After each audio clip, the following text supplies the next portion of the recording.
يفقهوا قولي. اللهم رب زدني علما. الحمد لله رب العالمين والعاقبة للمتقين والصلاة والسلام على أشرف الأنبياء والمرسلين وعلى آله وأصحابه أجمعين. أما بعد فأعوذ بالله من الشيطان الرجيم. بسم الله الرحمن الرحيم. إنا أعطيناك الكوثر فصل لربك وانحر إن شانئك هو الأبتر.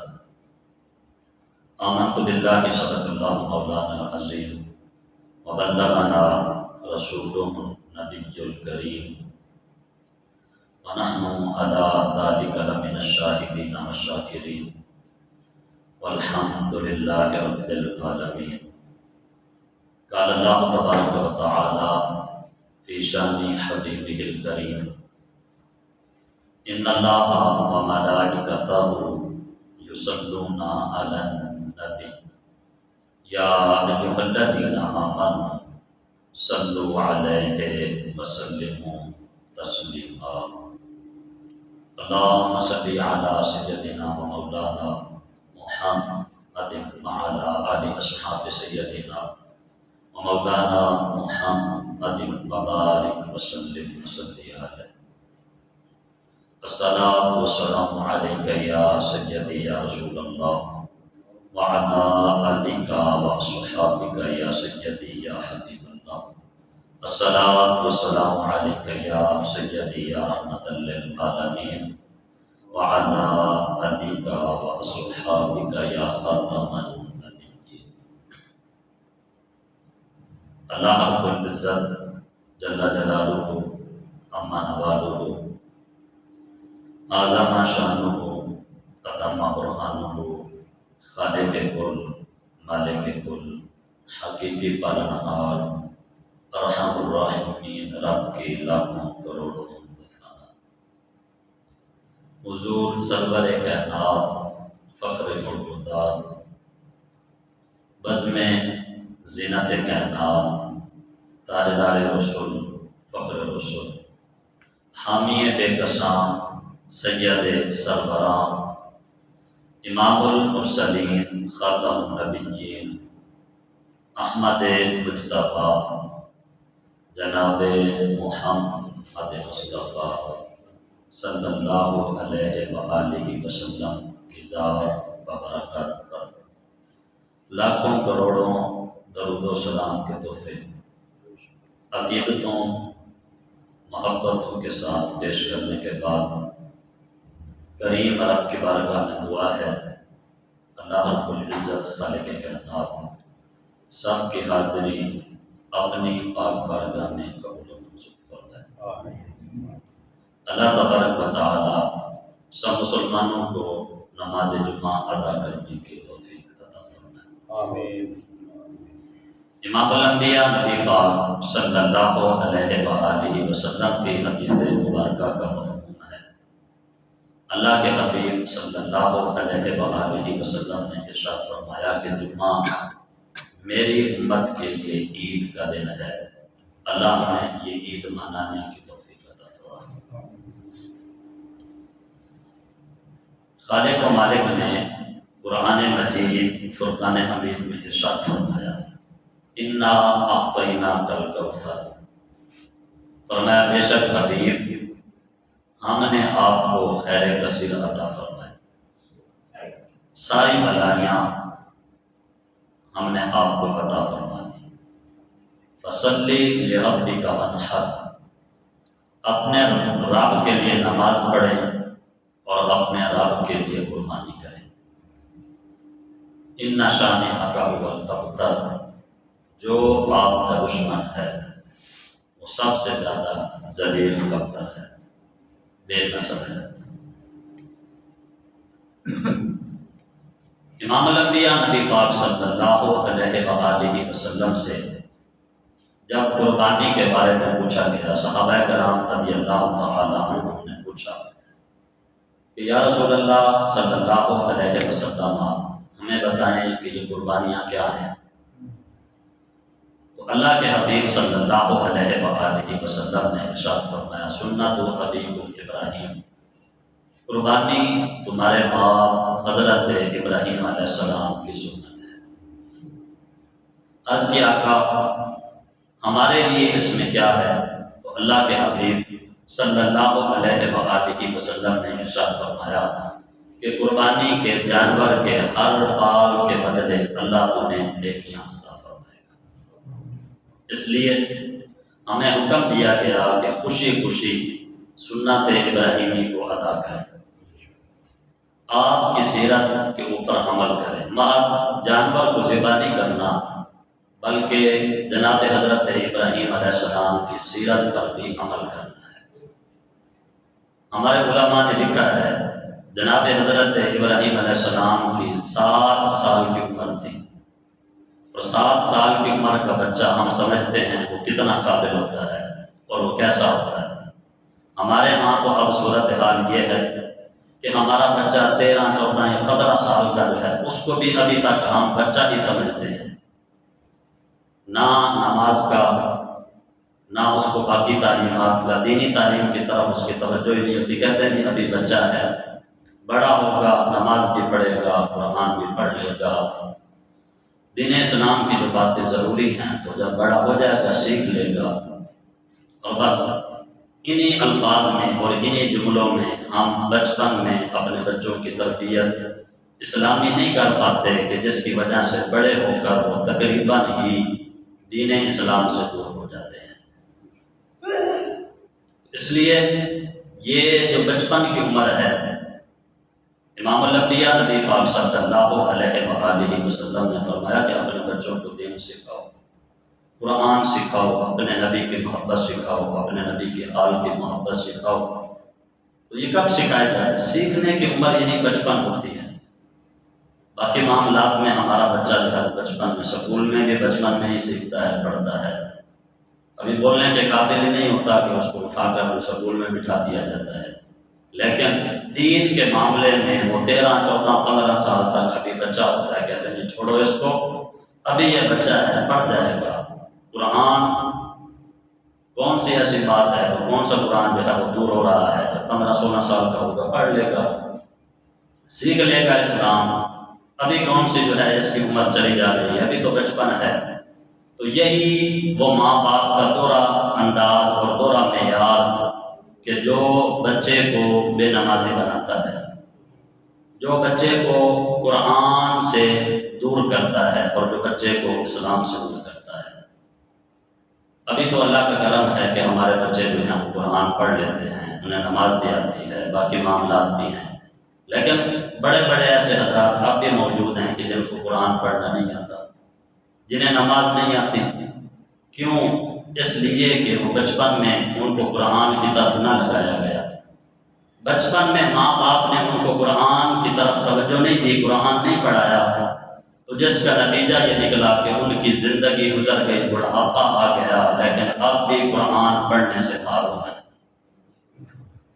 سیدھی طرح نماز پڑھنی نہیں آتی، الفاظ صحیح طرح سے ادا نہیں کر سکتے۔ وجہ کیا ہے؟ وجہ یہی وہ سوچ ہے ماں باپ کی جو 13، 14، 15 سال تک دین کی تعلیم میں بچے کو بچہ ہی رکھتے ہیں کہ جی چھوڑو ابھی بچہ ہے، جب بڑا ہو جائے گا قرآن بھی پڑھ لے گا، نماز بھی سیکھ لے گا، دین کی تھوڑی بہت جو تعلیمات ضروری ہیں وہ بھی سیکھ لے گا۔ تو یہی ماں باپ کی وہ سوچ جو بچے کو عمر بھر کے لیے قرآن سے دور کر دیتی ہے، وہ ساری زندگی پچھتاتا رہتا ہے کہ کاش میں قرآن پڑھا ہوتا، کبھی تو میں اپنے رب کے پیغام کو کھول کر پڑھتا اور سمجھتا کہ میرے پیدا کرنے والے رب نے مجھے قرآن میں حکم کیا دیا۔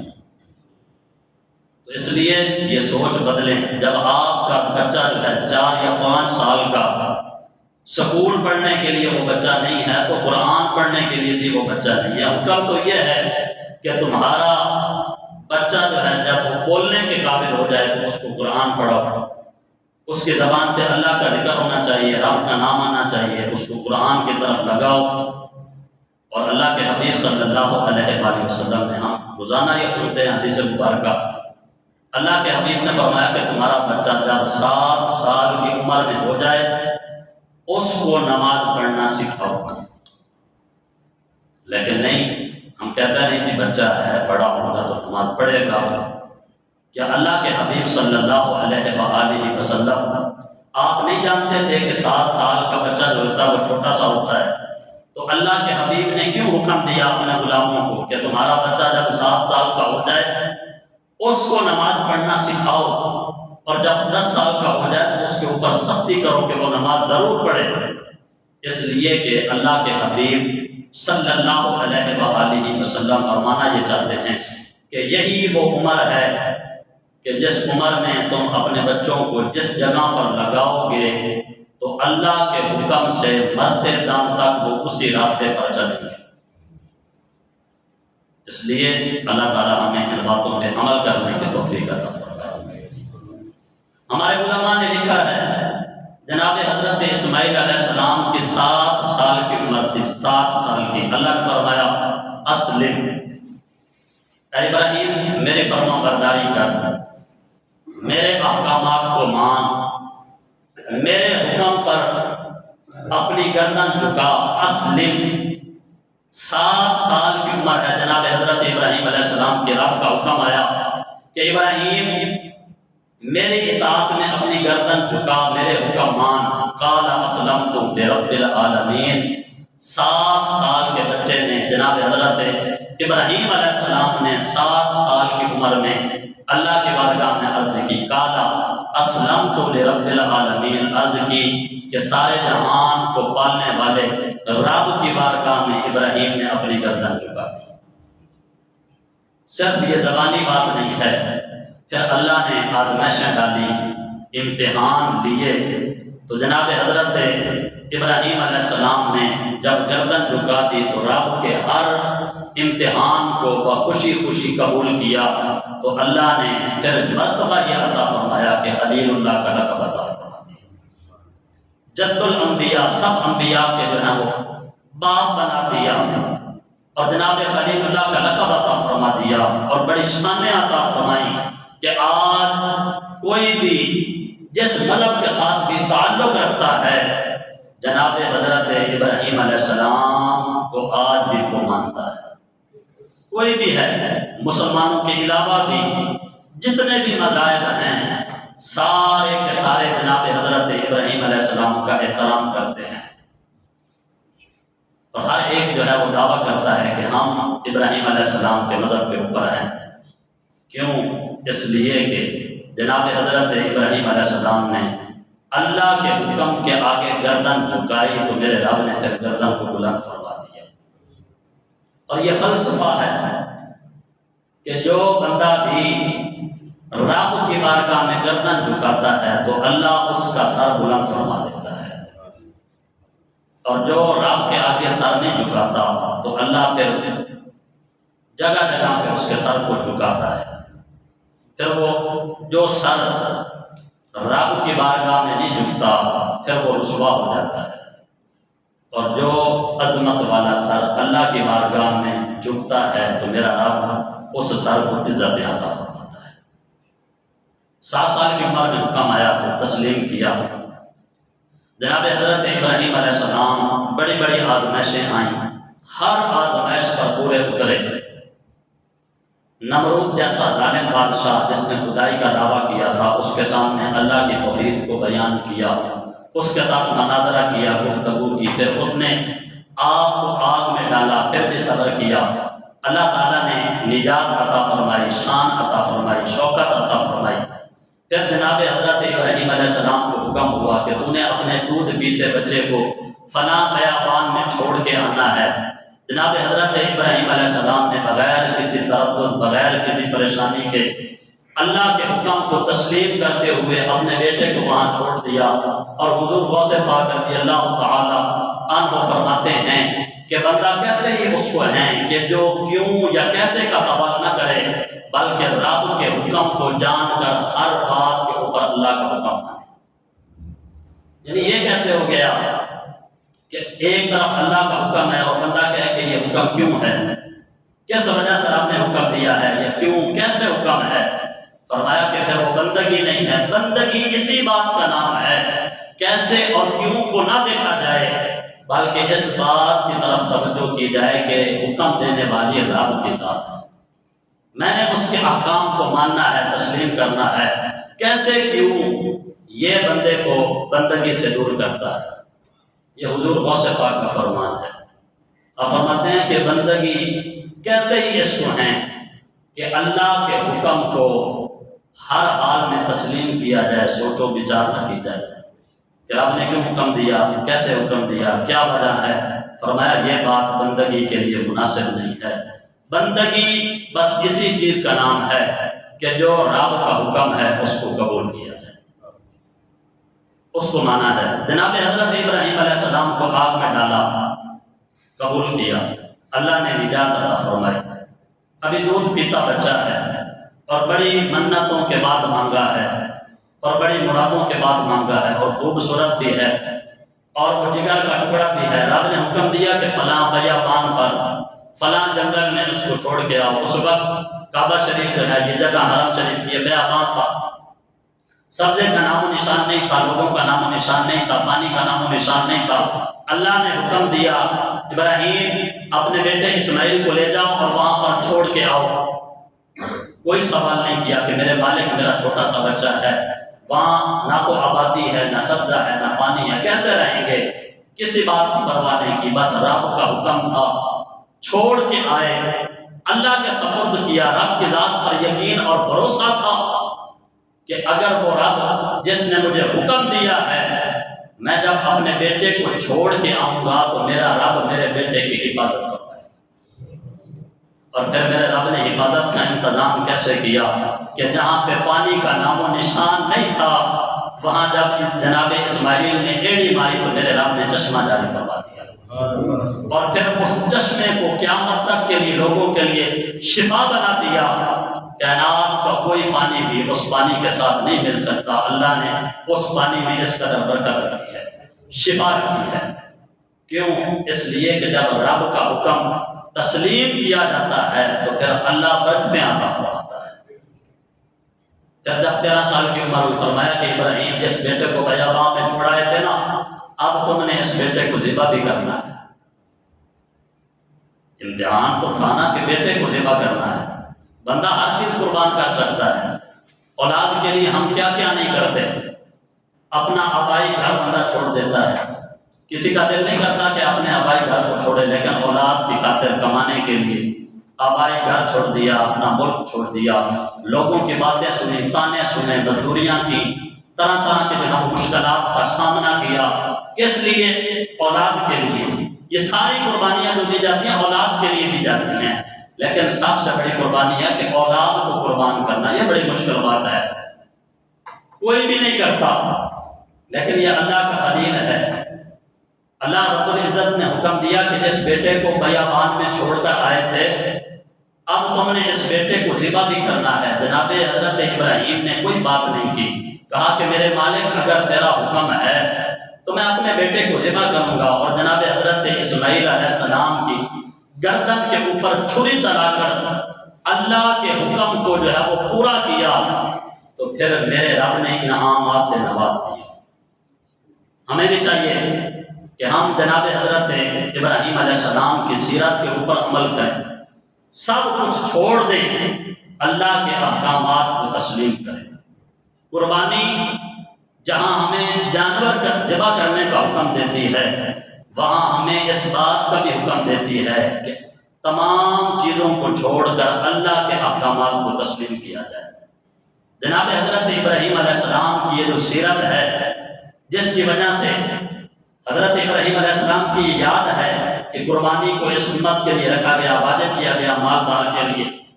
جناب حضرت ابراہیم علیہ السلام کی سنت کو زندہ کرتے ہوئے یہ جناب حضرت ابراہیم علیہ السلام کی قربانی یادگار ہے، اور ہمیں ہر سال میں یہ درس دیتی ہے کہ جس طرح حضرت ابراہیم علیہ السلام نے اللہ کے ہر حکم کو تسلیم کیا، پھر میرے رب نے کرم نوازیاں فرمائی ہیں تم بھی اگر اللہ کے ہر حکم کو تسلیم کرو گے تو اللہ کی کرم نوازیاں تمہارے اوپر بھی۔ ہمیں چاہیے کہ ہم ان باتوں کی طرف توجہ کریں۔ اور امام الانبیاء نبی پاک صلی اللہ علیہ وآلہ وسلم نے ارشاد فرمایا لا یؤمن احدکم، فرمایا تم میں سے کوئی بندہ بھی اس وقت تک کامل مومن نہیں ہو سکتا جب تک کہ اپنی خواہشات کو چھوڑ کر اپنے رب کے حکم کو پورا نہ کرے۔ خواہشاتیں چھوڑنی پڑتی ہیں، یہ شہادت گاہ الفت میں قدم رکھنا ہے، اور لوگ آسان سمجھتے ہیں مسلمان ہونا۔ ہم سمجھتے ہیں کہ ہم نے کلمہ پڑھ لیا تو بس اب ہم آزاد ہیں، اب ہمیں جنت میں جانے سے کوئی نہیں روک سکتا۔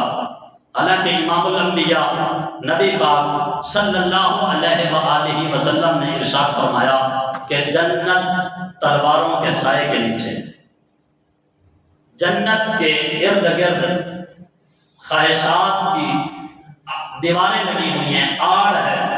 اگر تم اپنی خواہشات کو چھوڑ کر اللہ رسول کے احکامات کو تسلیم کرو گے تو پھر تمہیں جنت ملے گی، اور اگر تم سے تمہاری خواہشات بھی نہ چھوٹے تو پھر تم کون سا خیال لے کے بیٹھے ہو کہ تمہیں جنت ملے گی؟ جنت اگر چاہتے ہو تو جنت اتنی قیمتی ہے کہ اس کے لیے تمہیں اپنی خواہشات کو قربان کرنا پڑے گا۔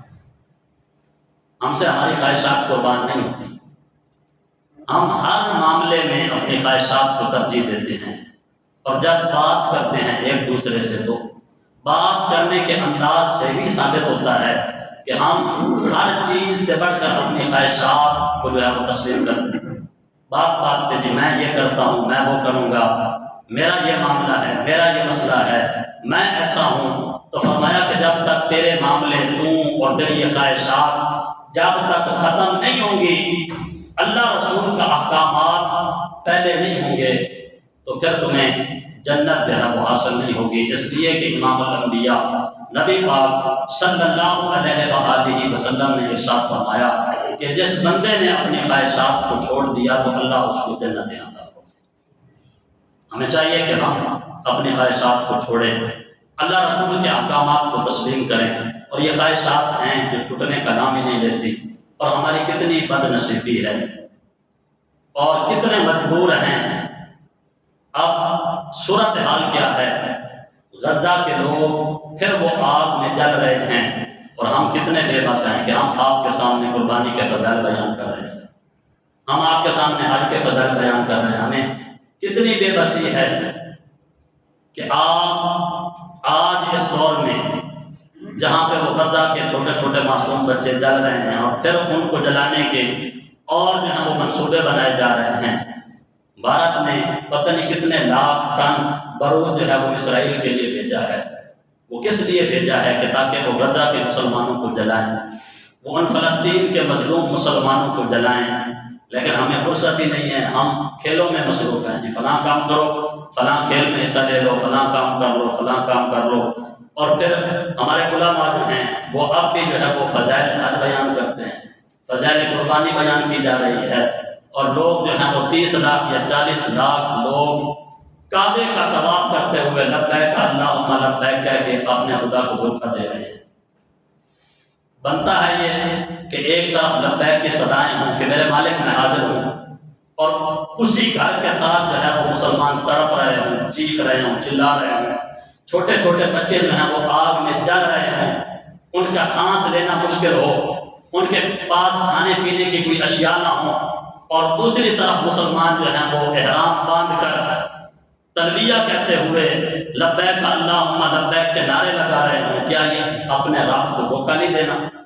اللہ فرماتا ہے یخادعون اللہ والذین آمنوا وما یخدعون الا انفسهم وما یشعرون۔ رب کو کوئی دھوکہ نہیں دے سکتا، یہ بے وقوف خود اپنے آپ کو دھوکہ دیتے ہیں، اس لیے کہ رب ان تمام چیزوں سے پاک ہے۔ یہ بے بسی ہے، یہ ظلم ہے۔ ہم کتنے مجبور ہیں کہ ان کا نام نہیں لے سکتے، ان کے لیے جو ہے وہ کوئی بات نہیں کر سکتے، حالانکہ قرآن مجید فرقان حمید میں کتنی باتیں جو ہیں وہ جہاد کی ہیں، اور رسول اللہ صلی اللہ علیہ وآلہ وسلم کی حدیث مبارکہ کا فرمان کا ایک مفہوم بھی یہ ہے، فرمایا کہ مسلمان ایک جسم کی مانند ہے، جہاں کہیں بھی مسلمان کے اوپر کوئی تکلیف ہو تو سب مسلمانوں کو تکلیف ہوتی ہے، لیکن ہمیں اس بات کی پرواہ نہیں ہے۔ وہ جلتے ہیں تو جل جائیں، اور جو کچھ بھی ہوتا ہے پہلے بھی ان کو اجاڑا گیا اور اب بھی جو ہے ان کو اجاڑا جا رہا ہے، اور پھر انتظام کیا جا رہا ہے کہ ان کو اور جلایا جائے، اور جنہوں نے ان کے ساتھ کھڑے ہونا تھا اور جنہوں نے ان مسلمانوں کی مدد کرنی تھی، ان کا نام لینا تھا، وہ ان کا نام لینا، مدد کرنا تو دور کی بات ہے، آج کے دور میں وہ نام لینا بھی پسند نہیں کرتے، انہیں کوئی پرواہ نہیں ہے، جلاتے ہیں تو جلا دیں۔ وہ اقبال نے کہا تھا نا کہ عشق قاتل سے بھی اور مقتول سے ہمدردی بھی، یعنی فلسطین کے جو مظلوم مسلمان چھوٹے چھوٹے بچے جن کو اب شہید کیا جا رہا ہے، بم برسائے جا رہے ہیں، آگ میں جلایا جا رہا ہے، ہمیں بسا اوقات الفاظ جو ہیں وہ مل جاتے ہیں، جن کو کہتا ہے کہ بڑا دکھ کی بات ہے، اور پھر حال کیا ہے کہ جو جلا رہے ہیں ان کے ساتھ جلانا بھی ہے، انہیں ہم ناراض نہیں کر سکتے، ان کی مصنوعات جو ہیں وہ ہم شوق سے خریدتے بھی ہیں، اپنی دکانوں کے اوپر جو ہے وہ شو پیس میں سجاتے بھی ہیں، سارا ہم کام کرتے ہیں، یعنی کہ ان کے جلانے کا جتنا بھی سامان ہے ان میں ہمارا حصہ بھی شامل ہے، ہم بھی ان کو سپورٹ کرتے ہیں، ساری ان کی چیزیں خریدتے ہیں، پیسے دیتے ہیں کہ تم جلاؤ۔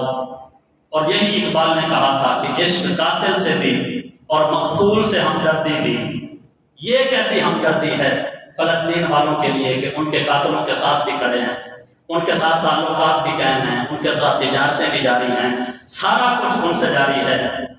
اور یہی وہ اقبال نے کہا تھا کہ عشق قاتل سے بھی مقتول سے ہمدردی بھی، یہ بتا کس سے محبت کی جزا مانگے گا، سجدہ خالق کو بھی اور ابلیس سے یارانہ بھی، رب کو بھی سجدہ کیا جا رہا ہے، لیکن حال کیا ہے کہ رب کے حکم ماننے کے لیے تیار نہیں ہے۔ جو بھی شیطان کی پالیسیاں ہیں، جو بھی شیطان کے جو ہیں وہ فارمولے ہیں، یا جو بھی اس کی جو چیزیں ہیں، ہم ان کے اوپر عمل کرتے ہیں، ہمیں اللہ رسول کے احکامات کی پرواہ نہیں ہے۔ ہم دیکھیں نا اپنی زندگی میں کہ کتنے ایسے احکامات ہیں کہ جو ہم اللہ کے تسلیم کرتے ہیں، اور کتنے ایسی چیزیں ہیں ہماری زندگی میں جو ہم شیطان کو راضی کرنے کے لیے کرتے ہیں۔ ہماری زندگی اگر بندہ جو ہے وہ سالوں کے نہیں ہے، یہ نہیں ہے کہ آپ جو ہے وہ اپنے علاقے کا محاسبہ کریں، کم از کم بندہ اپنا حساب تو لگا سکتا ہے کہ میں کتنا ہوں، میں جو زندگی گزار رہا ہوں، میں نے اپنی زندگی میں اپنے رب کے کتنے احکامات مانے ہیں، اور کون سی ایسی باتیں ہیں کہ جن کی وجہ سے میرا رب ناراض ہے، میں نے ان کو چھوڑا ہو، اور کون سی ایسی باتیں ہیں کہ جن کی وجہ سے میرا رب راضی ہوتا ہو اور میں نے ان کاموں کو کیا ہو۔ اور یہی وہ تھی کہ سجدہ رب کو اور ابلیس سے یارانہ بھی، رب کو سجدہ کرتے ہیں لیکن باتیں جو ہیں وہ ابلیس کی بھی مان رہے ہیں، بتا حشر میں کس سے عقیدت کا صلہ مانگے گا۔ یہ صورتحال ہے ہماری اور ہم مسلمانوں کی کہ اللہ کو سجدہ بھی کرتے ہیں لیکن پالیسیاں جو ہیں، احکامات جو ہیں، باقی معاملات جو ہیں، انہیں ہمیں پرواہ نہیں ہے کہ رب نے حکم دیا یا نہیں۔ ہمیں قرآن کی تعلیمات یاد بھی نہیں ہے کہ قرآن نے مسلمانوں کو تعلیمات کون سی دی ہیں، اس لیے ہمیں چاہیے کہ ہم ان باتوں کی طرف توجہ کریں۔ یہ صورتحال جو ہے، اور پھر ترقی سے ترقی ہے، چاند پہ چلے جاؤ، فلاں جگہ پہ جاؤ، فلاں جگہ پہ جاؤ، ان تمام چیزوں میں سے بہتر ہے کہ بندہ فلسطین میں جائے، ان مظلوم مسلمانوں کی طرف توجہ کریں، اور یاد رکھیں قبر میں اور قیامت والے دن جب اللہ کی بارگاہ میں ہم نے کھڑا ہونا ہے، ہم سے کوئی سوال نہیں پوچھا جائے گا کہ تم چاند پر کیوں نہیں گئے تھے، ہم سے یہ نہیں پوچھا جائے گا کہ تم نے فلاں علاقے میں کیوں نہیں گئے تھے، فلاں جو ترقی کی چیز تھی تم نے اس کی طرف توجہ کیوں نہ کی۔ ہم سے یہ سوال فلسطین کے بارے میں ضرور ہوگا کہ جب ان کے اوپر بم برسائے جا رہے تھے، جب آگ کے ساتھ ان کو جلایا جا رہا تھا، اور جب ان کے اوپر ظلم کی انتہا ہو چکی تھی، تم بتاؤ کہ تم نے اس وقت فلسطین کے لیے کیا کیا تھا، تم نے ان مسلمانوں کے لیے کیا کیا تھا۔ اللہ پوچھے گا، کیونکہ حدیث مبارکہ کا مفہوم ہے کہ سارے انسان، خاص کر مسلمان جو ہیں، یہ اللہ کا کنبہ اور رب کا خاندان ہے۔ تیرے اور میرے خاندان کے اوپر اگر کوئی مشکل مصیبت آئے تو ہمیں بڑی پرواہ ہوتی ہے، تو کیا رب اپنے بندوں کی پرواہ نہیں کرتا؟ کیا اللہ قیامت والے دن نہیں پوچھے گا؟ ضرور پوچھے گا، اس سے پہلے کہ قیامت والے دن اللہ تمہیں کھڑا کر کے پوچھے۔ آج وقت ہے اپنے آپ سے خود پوچھیں اور فیصلہ کریں کہ آپ نے کس جگہ پہ کھڑا ہونا ہے اور آپ نے کیا کرنا ہے۔ اور اگر آپ یہ وقت گزار دیں گے، گزر جائے گا، ان لوگوں کا بھی وقت گزر جائے گا۔ اور یاد رکھیں قرآن کا فیصلہ ہے۔ ہم کہتے ہیں جی فلاں پاور والا ہے، نہیں، قرآن کا فیصلہ ہے۔ ضربت علیہم الذلہ والمسکنہ، قرآن کا یہ قطعی طور پر فیصلہ ہے۔ اللہ نے یہودیوں کے اوپر لعنت ڈالی ہوئی ہے، وہ کسی صورت میں سر نہیں اٹھا سکتے۔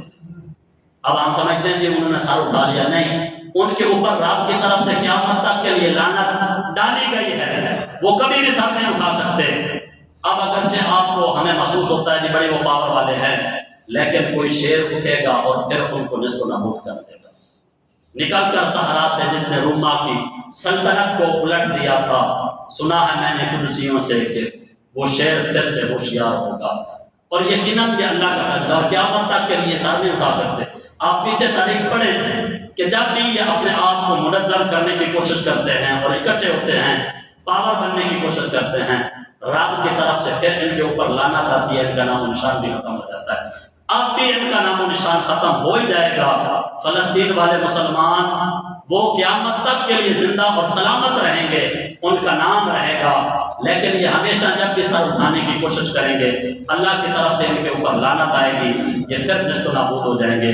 اور حال یہ ہے کہ جو مسلمان فلسطین والوں کے ساتھ کھڑا ہوگا، تاریخ لکھی جائے گی اور ان کی عزت باقی رہے گی، اور جو ان ظالموں کے ساتھ کھڑا ہوگا، جس طرح یہ ذلیل و رسوا ہوں گے، اسی طرح وہ بھی ذلیل و رسوا ہوگا۔ اللہ ہمیں ان باتوں کی طرف توجہ کرنے کی توفیق عطا فرمائے۔ مسئلہ سماعت فرما لیں، غسل کرنے کا صحیح طریقہ کیا ہے؟ اس سے پہلے بھی ایک بات یاد رکھیں، سب حضرات جنہیں اللہ نے توفیق دی ہے، مال و دولت دیا ہے، وہ قربانی کریں گے جو صاحب نصاب ہے۔ اور یاد رکھیں اگر گھر میں نا، ایک گھر میں مثال کے طور پہ بیٹا ہے، بھائی ہے، باپ ہے، تو وہ سب علیحدہ علیحدہ مالدار ہیں، تو سب کے لیے ایک قربانی کرنا جائز نہیں ہے، بلکہ ہر ایک بندہ علیحدہ علیحدہ قربانی کرے گا۔ یہ مسئلہ سماعت رکھیں۔ ہمارے یہاں ہوتا ہے جی ہم ایک گھر میں رہتے ہیں، چلو ایک قربانی کر دیتے ہیں، وہ ٹھیک ہے، اتفاق کے ساتھ رہیں، اللہ نے اتفاق میں برکت رکھی ہے، لیکن ہر بندہ جو ہے اس کے پاس علیحدہ علیحدہ مال و دولت ہے اور وہ صاحب نصاب ہے، تو پھر ایک قربانی سے واجب ادا نہیں ہوگا، ہر ایک بندے کو علیحدہ علیحدہ قربانی کرنی پڑے گی۔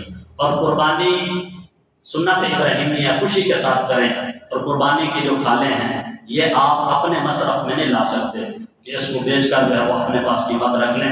اس کا سب سے بہترین حل یہ ہے کہ آپ کے قریب ہی جامعہ نعیمیہ قمر الاسلام عظیم دینی درسگاہ ہے مفتی وسیم سیالوی صاحب کی، ان میں مسافر طلباء پڑھتے ہیں، تو آپ کا حق بنتا ہے کہ آپ کا جو ادارہ آپ کے دین کے لیے جو خدمت کر رہا ہے، سب حضرات جو ہیں اپنی قربانی کے جانور کی کھالیں جو ہیں جامعہ نعیمیہ قمر الاسلام میں پہنچائیں۔ خود اگر تشریف لے کے جائیں تو ثواب زیادہ ہے، اور اگر آپ کے پاس وقت نہیں ہے، خود تشریف نہیں لے کے جا سکتے، تو پھر بھائی انور صاحب ان کی دکان پر اور ان کے بیٹے مولانا حماد انور سیالوی صاحب وہ بھی تشریف فرما ہوں گے عید والے دن، تو ان کے سپورٹ کریں تاکہ وہ آپ کے جانوروں کی جو کھالیں ہیں جامعہ نعیمیہ قمر الاسلام میں پہنچائیں، اور آپ کے لیے تا قیامت صدقہ جاریہ بنے۔ اللہ عمل کی توفیق عطا فرمائے۔ سماعت فرما لیں کہ غسل کا مسنون طریقہ کیا ہے؟ غسل کا مسنون طریقہ یہ ہے کہ سب سے پہلے استنجا کرنا ہے، اور اگر جسم کے اوپر کوئی نجاست لگی ہوئی ہے تو اس کو دھوئیں، استنجا کریں۔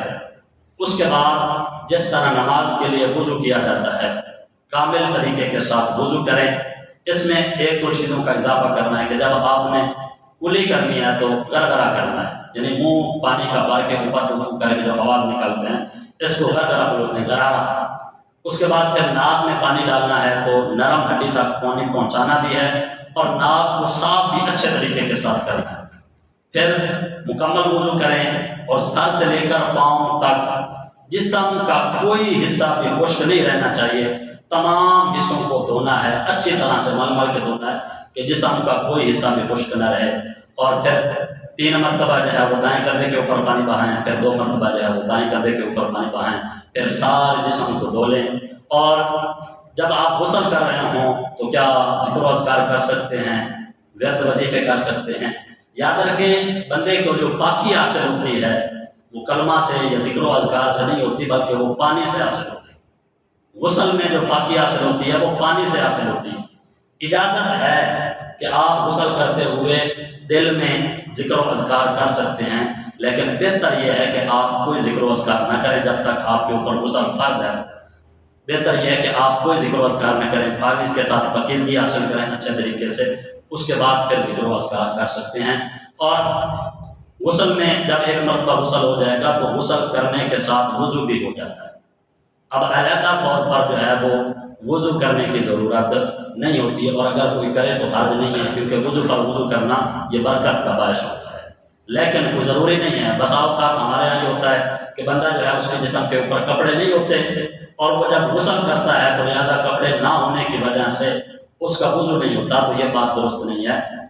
کپڑے نہ ہونے سے بندے کا وضو نہیں ٹوٹتا، وضو کے ٹوٹنے میں یہ چیز ان کا ذکر نہیں ہے، تو لہٰذا غسل کرنے کے ساتھ بندے کا وضو بھی ہو جاتا ہے اور وہ صحیح سلامت ہوتا ہے۔ اگر کوئی بندہ جو ہے اپنے دل کو تسلی دینے کے لیے بعد میں وضو کرنا چاہتا ہے تو شریعت منع نہیں کرتی، کیونکہ وضو کے اوپر وضو کرنا یہ برکت کا باعث ہوتا ہے۔ اللہ ہمیں ان باتوں پہ عمل کرنے